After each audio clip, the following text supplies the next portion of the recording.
Chris, Beast Family Adventures. We're coming at you from this not so beautiful Southwest Florida day.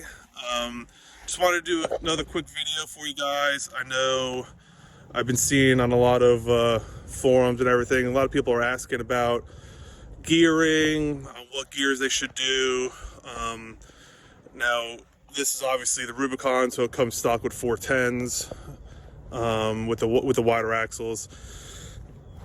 Sports and overland models come with a little different gearing ratio, but for the most part, a lot of people are asking what gear should go, and the top two that I see on the forums and on other pages are, should I go with 488s or 513s?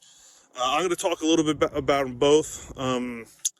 There's benefits to some, there's benefits to others, and then I'll get into it. So the two gears that I see a lot of people asking questions on is whether they should go 488s or 513s. I personally, I went with the 513s, and here's why I did that. I wanted to, obviously from other videos you can see that I have the trailer, the WeeRoll trailer. So I wanted a little bit more towing capabilities. 488s are supposed to get you back to stock with 37s. Obviously, if you go 35s, it's a little bit different. I'm talking solely for 37-inch tires. So 488s, by doing the math, are supposed to get you back to the stock feel as you're on your 33s and the 410s. So the 48s with 37s are supposed to get you back to the stock feel of it, the stock gearing. So I decided to go with the 513s.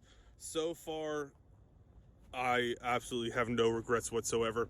I'll be doing a little bit of driving videos. Later this week, we are going out to a Bugout from our friends over at Jackalope's Bugout. They put on this, I don't know if it's annual, every so often they have a Bugout. They reserve a spot over Ocala National Forest. So this is our first time going to go out there. Ocala is about 3.5 hours from me, 4 hours maybe to the National Forest. So I'll be doing a highway driving at that point. So that's going to be in a couple days from now, which would be a couple seconds for you. But today we have to go do a little post-birth doctor's appointment. So I'll be doing a little bit of driving, a little bit of city driving, so you can see where I am on the RPM range versus the speed, at least for the city driving. Didn't really put the trailer on yet. I mean, I did just to move it, but didn't really get a good driving experience. So at this point, I'm not really going to comment on how I like it or how it's been driving so far. So if you don't already know, just a little background for the Gladiator. It is currently on a Metal Cloak 3.5-inch game changer lift with 37 by 13.5 Cooper tires and Yukon's 513 gears. Now I want to talk about a little bit about the gears. Gears for JTs and JLs are expensive compared to the JK. These Yukon gears plus install cost me just about $2,500 for both. So they are more expensive. Obviously, I guess you could say, you know, it's a newer model, so things are going to be more expensive, but they are a little bit pricey. However, I went with Yukon is because they're warranty. They advertise a no questions asked warranty. And you want to know how much that cost? $45 a set. You gotta be kidding me. I don't know why anyone wouldn't want to do that. It's a limited lifetime warranty. As long as you own this, you break those, for the most part, you break the ring and pinion somehow, some way, they will send you a replacement free of charge. So for $45 extra, I don't know why you wouldn't do that, because the parts alone are over $1,000.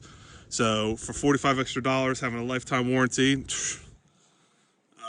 at least in my eyes, I don't see why you wouldn't want to do that, to be honest. But I'm sure someone on the internet, some trolls out there, are gonna have a reason why. Now, what I'm also gonna do is I'm also later this week when I go up to Ocala, I'm also going to talk about the AirLift airbags.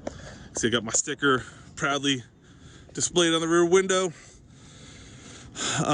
We'll be towing up the trailer. It's going to be me, my dad, and my son. My dad's going to take his stock Gladiator, just a Gladiator Sport. He's going to be taking that with a bed for the tent, so we could talk about a little bit of that. Cost him less than $200 just for the tent. A little bit more, I think another $100 for a memory foam mattress. But for people that are, as in his case, that are not sure if they really are into, they like the idea of camping, but they just not sure, and they don't want to make a big investment like my investment with the trailer and all the generators and stuff. This weekend we'll do a little video on that, so stay tuned for that also. So I'm just sitting in the field next to my house, and I just wanted to briefly talk about the four-wheel drive low that I noticed the other day. I just kicked it in four-wheel drive low just to see how the 513s would be, and I mean, I couldn't believe with the Rubicon transmission, or the not the transmission, but the transfer case, and the 513 gears, how low, it's so low. I'm sure there's others out there that are, you know, lower, that are more of a creeper gear, but at least for a overland vehicle, it was unreal. So what I'm going to do is I'm just going to put a four-wheel drive low and let you see on the dash just the RPM range and the speedometer and how slow we're creeping. So let me go put it neutral. What I did know, I really want to make a point of this. What I didn't notice is that with the 513 gears, it seems like you would really not want to shift and take right off. So meaning that if you're in park like this, just go ahead and just put it in drive, wait a second, wait for the torque converter to grab a little bit, and the gears to change, and then take off. What I noticed that sometimes, and it could be user error, probably user error, I'm not the best, I don't claim to be, I seem to just wing it back and release the brake and go, and it gets a little jerky. So for those people just that are like me, just shift gears slowly, let the gears change and everything get ready to go before you go to take off. So anyway, back to neutral. Also, what I did notice is with the Rubicons, man, you gotta like slam these things into four-wheel low. They don't really like to go. It popped out on me a couple times when I was in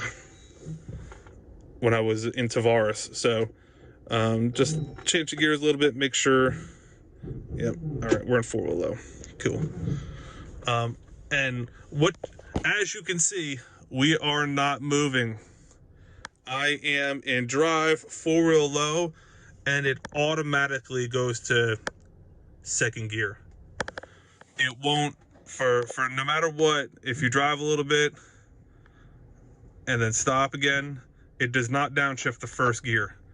I don't know if, now I do have the Taser, Z Performance Taser in there, so it is programmed for 513 gears. Like the speedometer has been corrected and all that by the Taser.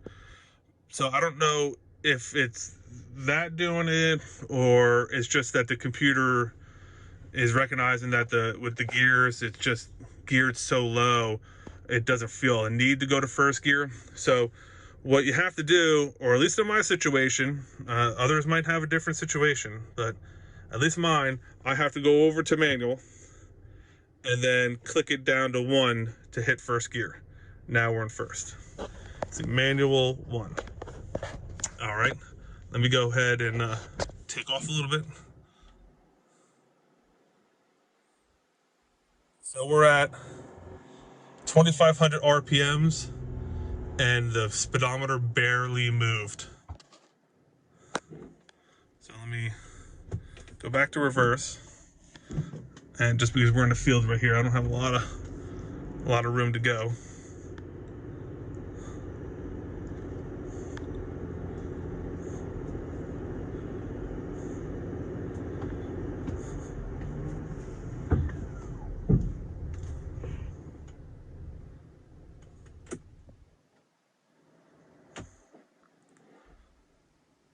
Click over, back down to 2. All right, so I'm gonna try to bring it up to 2,500 RPM again and see, and then let you see what I'm looking at.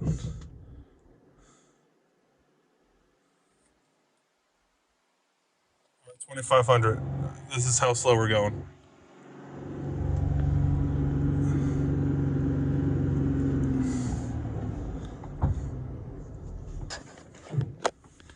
So, just a little I cannot wait to get this thing out in the trail and really start wheeling this thing.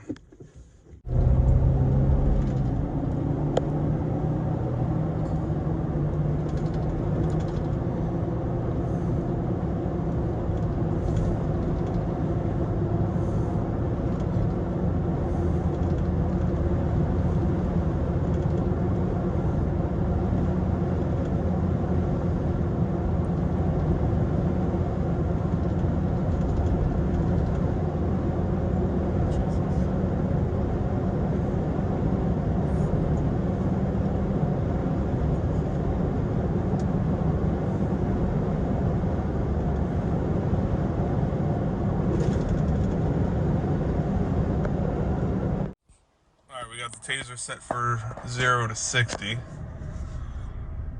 and we're just waiting for a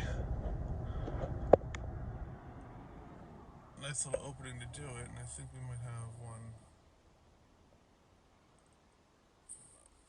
I'm not going to power brake it, I'm just going to release the brake and punch it.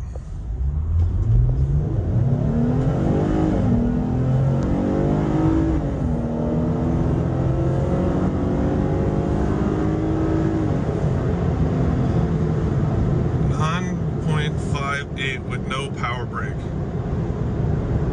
I mean, that's pretty good with this little 285 horsepower 6-cylinder trying to turn these 37s. They do have a lot of rotational weight to them, so that's pretty good, I think. Next one, I'm gonna try to power brake it a little bit, not too aggressive, but just a little bit to see if that number changes. Brake it a little bit.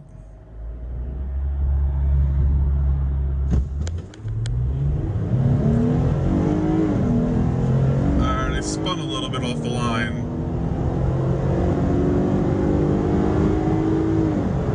As you can see the difference in 0 to 60. Spun the tires a little bit. Not too much, but just enough to show a little bit of difference in 0 to 60 time. To me, both of them are pretty good, even with the spinning. I mean, with this little 6-cylinder, it's a stock engine. I don't have any performance modifications, no tune, no exhaust, no intake. I didn't even change the air filter or anything. It's pretty good. I don't think it's that bad. I think the 513s help out tremendously. Well, obviously you can see I'm home from the National Forest in Ocala. It was, when we were there, it was a pretty nice weekend. Got to hang out with my dad and my son. They got to do some canoeing and fishing. I'll post that video, and I'll see if I could get it out tonight or maybe tomorrow. I just wanted to get this one out first. As you can see, the windshield looks a little different because I cracked that thing on the way home. And the phone I'm using is also brand new because I cracked that on Friday. So this weekend has cost me more money than what I wanted to. Luckily, the Windshield was free, but I need to get the tint done again, which I'm going tomorrow, and I had to order new decals. So with this video, I wanted to end it on talking about the bags and the gears in my opinion on the what happened during this weekend. So on the way up, I got just about 11 miles to the gallon towing the trailer. I did have a canoe on top, so I believe that acted like a parachute. That didn't help with any fuel mileage. And on the way back, I got about nine and a half. So that sounds really horrible, to be honest. But once you compare it, when I had the 410s with just the trailer going down to Key West, I got 8 average. So at the very least, it gave me, just the gears alone gave me 2 miles per gallon. And I'm assuming, or I'm gonna bet, that without the canoe on top acting as a parachute going down the interstate, I'm hoping to get at least another mile or 2 miles per gallon on top of that. So the just the gears alone, I believe, significantly helps. While on heading down to Key West, I couldn't get out of 5th gear. It was having a really hard time. The little 6-cylinder that these things have didn't have enough torque to pull it through to any overdrive gears. So it stayed at 5th at like 4,000 RPM. I was really worried that I was gonna damage the motor for being at that RPM for so long. But with the 513s, I was actually cruising in 7th gear on the interstate. When I hit a hill or a really gust of wind hit me, when I went head on with it, it downshifted to 6th. And if I went into 5th, it was definitely a passing gear. I had more than enough power to get up over 85 miles an hour with the trailer and the canoe. So hanging out at 7th gear, if I had a tailwind, it would drop down to 8th. But 7th seemed to be pretty happy if it was just flat road with not a really strong headwind. So really happy with the 513s. If anyone, to be honest, I wouldn't even bother with the 488s. The 513s are killer. My city miles per gallon are going up. Like I said, I averaged 9 on the way back. I only drove it to the dealer today to get an oil change and dropped off my son yesterday at school, and it's already back up above 10 miles per gallon, and my miles per gallon average is coming back up already. So don't bother with the 488s. You might as well go with the 513s just in case you want to tow anything or have a heavy payload or whatever. It's the same price, doesn't cost you any more. That's just my suggestion, take it as you will. Now for the airbags. On the way up, I had them at 25 PSI with the trailer. It seemed to be, I would say that is the sweet spot. On the way home, I had it at 30, leaving the trail, and I thought this whole truck was gonna vibrate apart. I had the tires at 35 when I left, trying to squeeze as much miles per gallon as I could, and then I had the airbags at 30, and I mean, it felt like I had no suspension in the rear. It was stiff. So I would keep it around. I think I'm going to keep it around from here on out. Keep it around the 25 when I'm towing. It's just enough stiffness to help manage the trailer, but it's soft enough that it could at least absorb some bumps and everything like that. So thanks for tuning in, guys. This is gonna be the end of the video. I will be posting this in a few minutes. You guys can check it out. As always, if you haven't already, please subscribe. We're trying to grow our channel. I do have, it's official, but not really social media official yet. a big trip coming up to North Carolina. I'll be doing a whole, I'll be spending a day out on Cape Lookout, which is on my bucket list. So it's only a day because I'll be on business, but hopefully I'll be able to bring the family up there. But I will be doing a video on the way up there and a video on what's going on. So subscribe, hit the notifications so you know when the videos come out, and share the video to anyone you know. I appreciate everyone reaching out, wanting to go overlanding or is interested into going overlanding and meeting people. I'm more than welcome to answer any questions you guys have. Just drop a comment or shoot us an email or whatever. If you want to come out with us to any of the events that we do or that we take part in, you're more than welcome. Everyone is welcome to attend. It doesn't matter if you have just a little ground tent or you have a whole setup with a trailer or a bed camper or topper, which you'll see in the next video. So appreciate it, guys, and I'll see you on the next one.